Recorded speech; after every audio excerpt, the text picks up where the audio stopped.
Hello, everybody. Welcome. Hope everyone's doing well.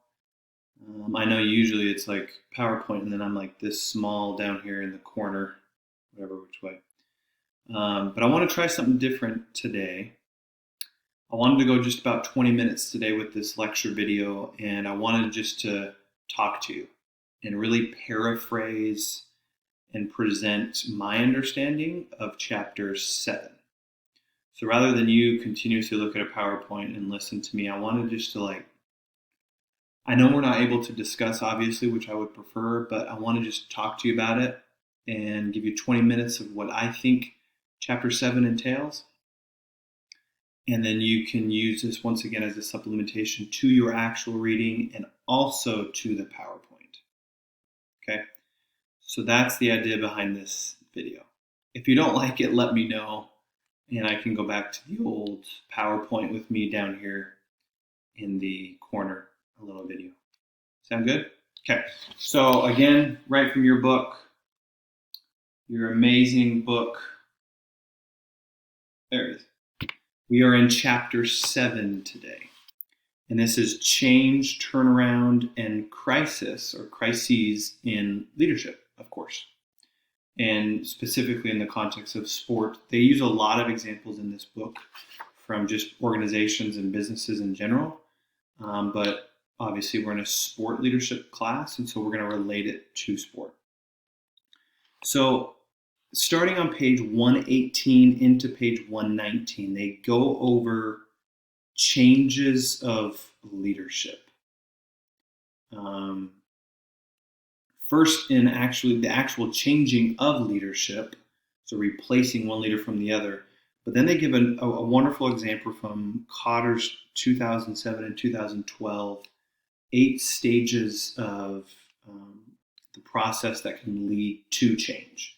So this is, again, within a culture. So they use this broadly, but try to think of any sport context that you can think of how these 8 stages can relate to your sport, to your particular culture. So this is what the eight stages look like.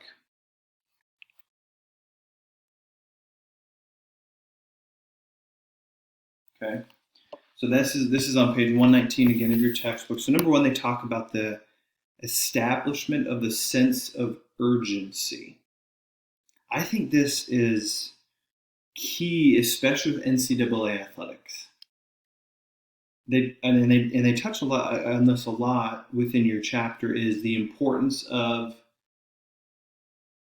the implementation of this change right away. And if you're in college athletics, it's 1 to 2 years max that people are, patient in terms of seeing actual change, seeing improvement. So you have to establish some sort of sense of urgency that within a year, 2 years, 3 years maximum, you will see improvement, you will start to see change. That's number 1. Number 2 is creating a guiding coalition, essentially creating a team around you. This could include new staff members, new coaches, new athletes, or this could be creating that change from within, keeping the staff members, coaches, and athletes, and creating buy-in with those individuals.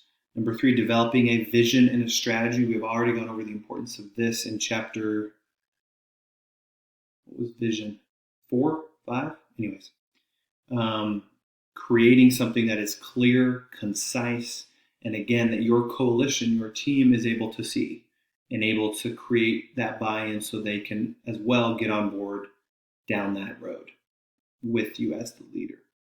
Number 4, communicate the change vision. So in relation to this vision and strategy, you're modeling the new behaviors, values, and beliefs on a consistent basis. So this can be putting messages plastered on the wall in the facility. This can be weekly meetings to talk about it. This could be creating subsets of leadership within your organization that directly informs and encourages this new culture, this new change, communicating it on some level. Number 5, empowering employees or others for action. So continuing down to establishment, but now actually seeing it put into behaviors. So are they actually, after a certain amount of time, demonstrating this change? So after a week, 2 weeks, a month, year, can you see it? Can you actually see it? 6, generate short-term wins. So especially with this urgency, I mean, you're not going to go from 0-12 to 12-0. You know what I mean? But maybe you'll make a bowl game. If you're a football team, I'm just thinking football. Or maybe you'll get to 5 wins and you'll almost get to a bowl game. That's improvement. You're creating these short-term wins. And then ultimately, 3, 4, 5 years down the road, because you're creating smaller and smaller wins and improvements, maybe you will get to the 12-0. Just an example. Number 7, consolidate gains and produce more change. So use increased credibility from earlier wins to continue the changing system. So just, again, continuing on these short-term process goal type of orientations to ultimately create the bigger orientation or creating and winning those objectives. And then anchoring new approaches in the culture. So again, after the 1 or 2 years, is it established? Is it anchored within this new program, within this new organization that you were hoping to create as the leader? So those are those 8-stage processes for leading change within an organization and more specifically in the sport context. So my challenge to you when reading 118, 119, I mean really the whole chapter, but specifically these stages of change in the process, is to think of a situation that you've been involved in, whether as an athlete or a coach or whatever, and try to identify these stages within your experience. Were some of them there? Were some of them not? What was that experience like? Was it beneficial? Was it not beneficial? And then also another experience that you know of, and perhaps didn't experience yourself, but that through indirectly seeing it, did these processes, these 8 stages, take process? Were they put into action? And what did that look like? So then after just kind of defining what this change is like and the importance of change from a leadership perspective, they go into turnaround type of leadership. So being able to go into a program or organization and turn it around. Essentially, we always hear about these rebuild programs. He or she, the coach or the leader, is going into this program to rebuild it. We hear that a lot in sports, especially college athletics. So they're defining this turnaround as it's considered a defensive strategy by which an organization, program, tries to reverse situation when the demand for its product or service starts to decrease and develop strategies to counter increasing costs and falling revenues. So that's from a business perspective. Now in sport, turnaround in sport can also refer to dramatic or rapid improvement in team performance, fan interest, ticket sales, etc. So in defining turnaround, like many of the definitions that we have come across within this context, within this class, there are many definitions. But one that I found to be very simple and easy to understand is the reversal of performance in an organization or program from negative to positive. Pretty easy to understand. So once again, in sport, and even more specifically from my perspective and just thinking about it, this turnaround for stakeholders and for boosters is 1 to 2 years. So I graduated with my PhD from the University of Tennessee. And when I got there, Butch Jones was the coach. And he was doing well for his, I think, 2nd and 3rd year. And then the tail end of his 3rd year into his 4th, I think he was there for 4 years. I could be wrong. He started to really decline. and people wanted him gone. So Jeremy Pruitt came in, and he got like 3 or 4 wins his first year. And stakeholders and fans and boosters were already wanting to fire Jeremy Pruitt after 1 year. Now he's in his second year. He's doing much better. He's creating a culture, or he's in his third year. By any means, into his second and third year, he's creating something now that is more sustainable and ultimately that's more successful. So in sport, and especially in college athletics and professional athletics, you have to see these changes within 1 to 2 years. And again, like I mentioned earlier, 3 years max. If you're not seeing changes within 3 years, most likely that coach, that leader will be let go, will be fired. That's how much pressure these coaches are under. And honestly, that's why they get paid so much. So according to Robbins and Pierce, in defining this turnaround and implementing this on page 121 of your textbooks, they bring up 2 different periods with this turnaround process. One is the retrenchment, which places strong emphasis on finances and actually creating revenue, retrenching what is going on financially, especially, and then recovery. The process is ultimately now looking up. So retrenching is digging down to what you need to find. Once you find it, you start to recover. And so you're finding these different processes within this turnaround process. So they give awesome examples in your book of programs that have created turnarounds and coaches and leaders that have done this. And sorry, I'm going to stick to football. I mentioned a wonderful college football example with Kansas State. And even more specifically with Coach Bill Snyder, the really old guy who was at Kansas State for, how many years? 30? Something like that. He came in 1988 to Kansas State football. Prior to 1988, Kansas State football was almost non-existent, not very much success. Nobody really cared about it. He came in and developed his culture, and it created a lot of success. They had a lot of bowl game appearances. In fact, 12 of the 14 seasons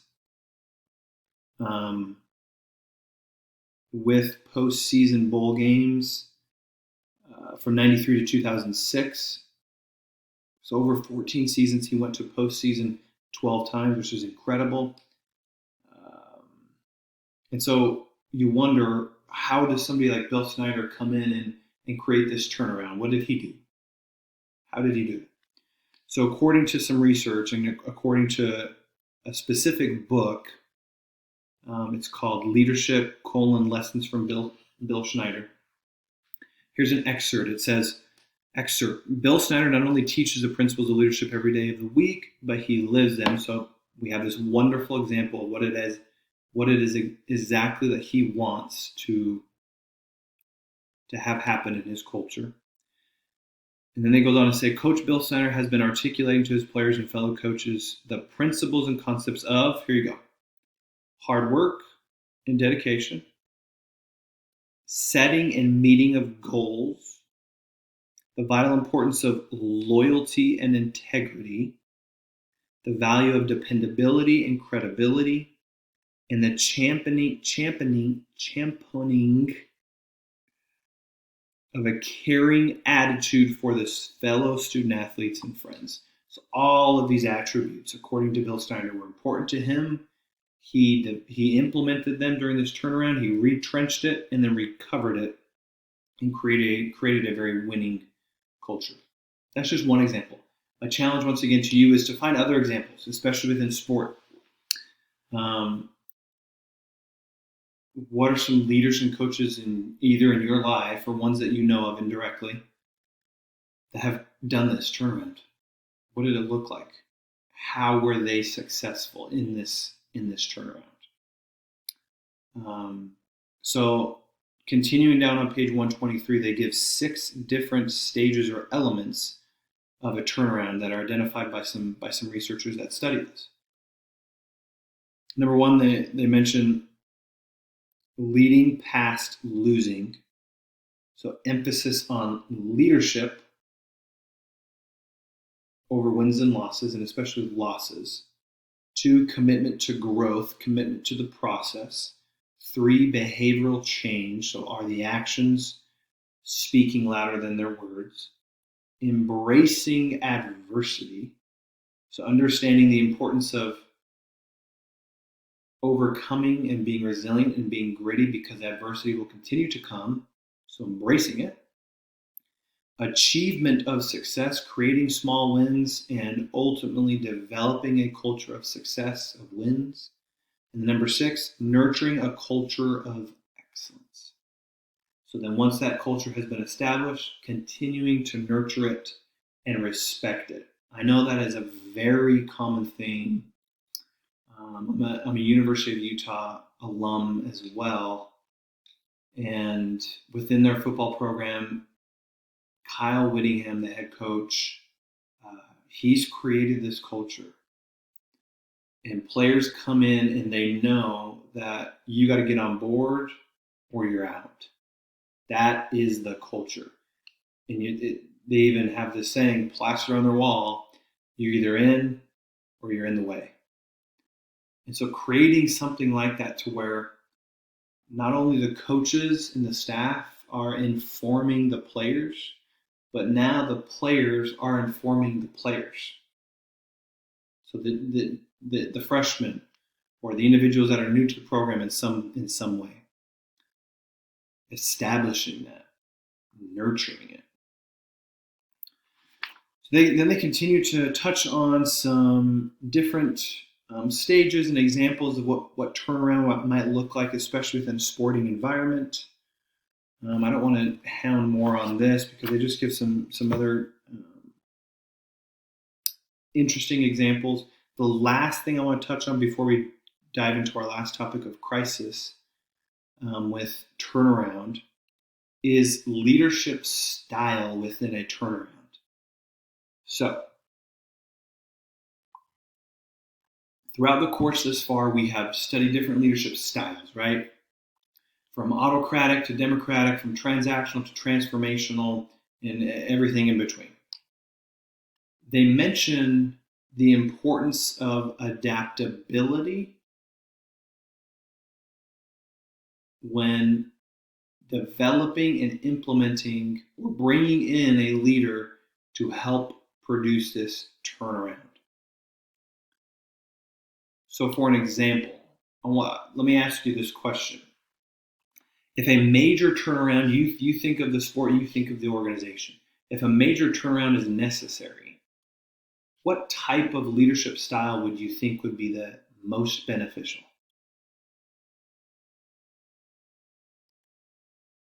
It's hard to answer, right?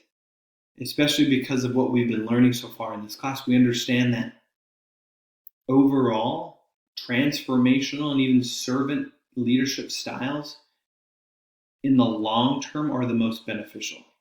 However, research has shown that when implementing or having to combat this turnaround experience within a culture, an autocratic, transactional type of leader is most beneficial.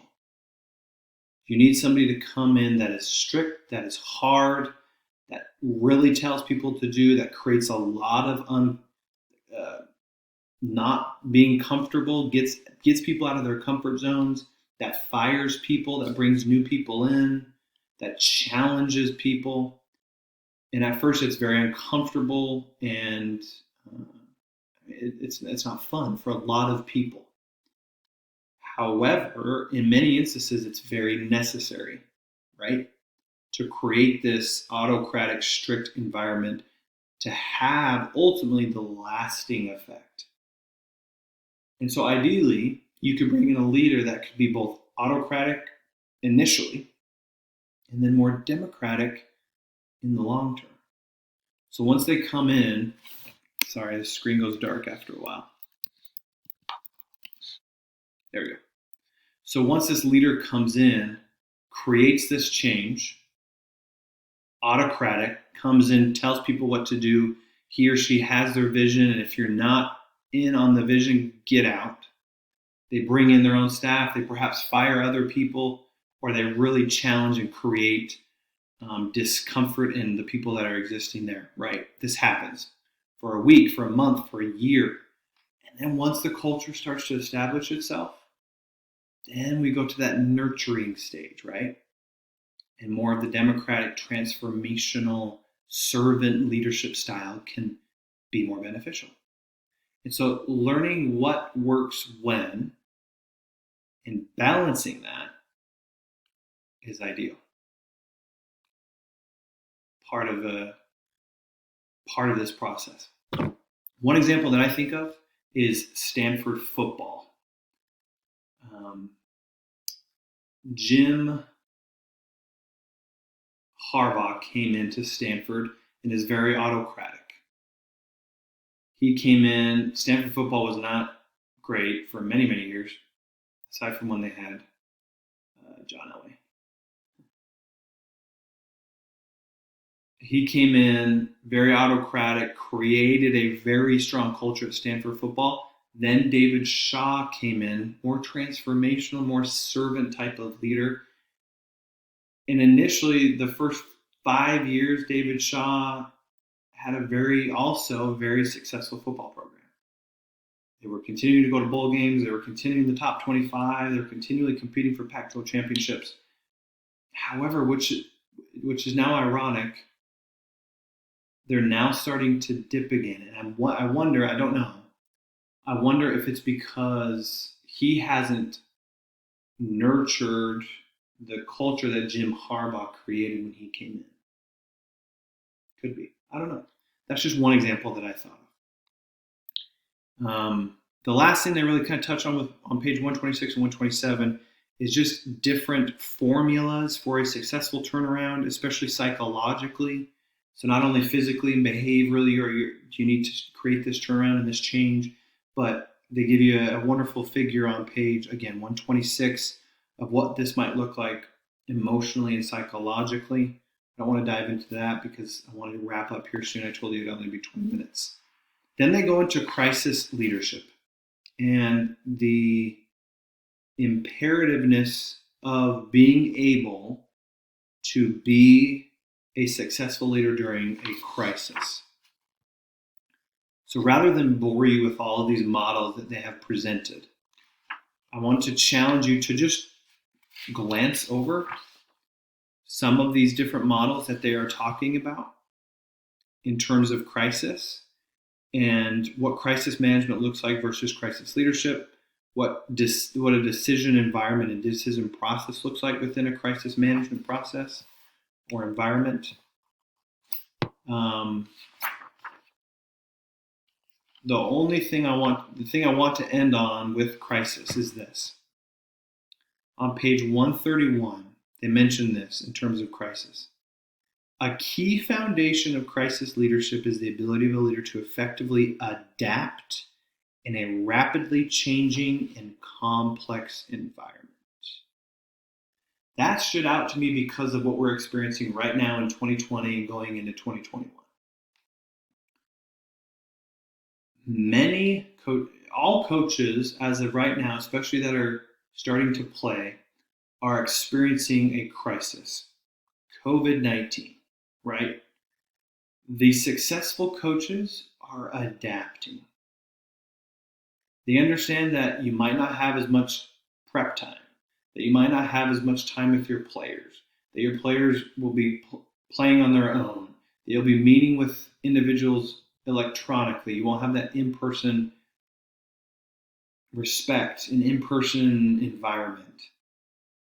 They understand that furloughs and people getting laid off is starting to happen. So all of these crises are happening as a result of COVID-19, right? So in my mind, what will be interesting to see come 2021 and into 2022 is programs that have come out on top. And I would bet that the most successful programs that come out on top after 2021 and into 2022, after this is hopefully, knock on wood, all done, are the programs whose leaders were able to adapt. What a critical attribute to have as a leader during a crisis. How can you adapt to what's being thrown at you? Whether it's a pandemic or loss of life or whatever it may be. The last example I want to give you that's related to politics, but can also be very relatable to sport, is from Rudolph Giuliani, the New York City mayor who was the mayor of New York City during September 11th. He identified 4 key elements that a leader must possess to be effective during a crisis: being visible, composed, vocal, and resilient. Being visible, so making sure your followership sees you, hears you, has accessibility to you. Composed, so being emotionally intelligent with the situation, not being stoic and not expressing any emotion, or so composed that nobody really knows what's going on, but being able to have some sort of control or intelligence over your emotions, over your cognitive abilities, creating this mirroring effect for your followership, right? Very important, especially within sports. I look at all these coaches that yell and cuss at refs and demean umpires and refs and other coaches, and I'm like, how do you not expect your players to replicate that or mirror that when you, their leader, are doing that? You're not composed. How do you expect your players to be composed? Number 3 was vocal. So they have to be able to hear you, both literally and figuratively, right? What are you saying? When are you saying it? How are you saying it? And then last is resilient, adapting, being more proactive rather than reactive, and then hopefully demonstrating a sense of learning and growth through this adversity. So rather than it bury you and diminish you, use it to better yourself and to grow. Just an example, I think a wonderful example, and that was on page 134, and then it wraps up on page 135 and ends with a summary. So I'm hopeful that you found this chapter interesting. I think it was interesting. I think it's imperative. I think it is an imperative skill set to have as a leader, because crises and turnarounds and adversity and setbacks inevitably will continue to happen. And I think, again, an imperative attribute to have as a leader is to be able to adapt to these crises and setbacks and turnarounds. I think it at times is neglected by a lot of people, and they only recognize, effective leadership when things are going well. But in my mind, an amazing leader is leading effectively when things aren't going well. Those are my thoughts. I hope you found them helpful, supportive. If you have any questions, let me know. I'll talk to you soon. God bless.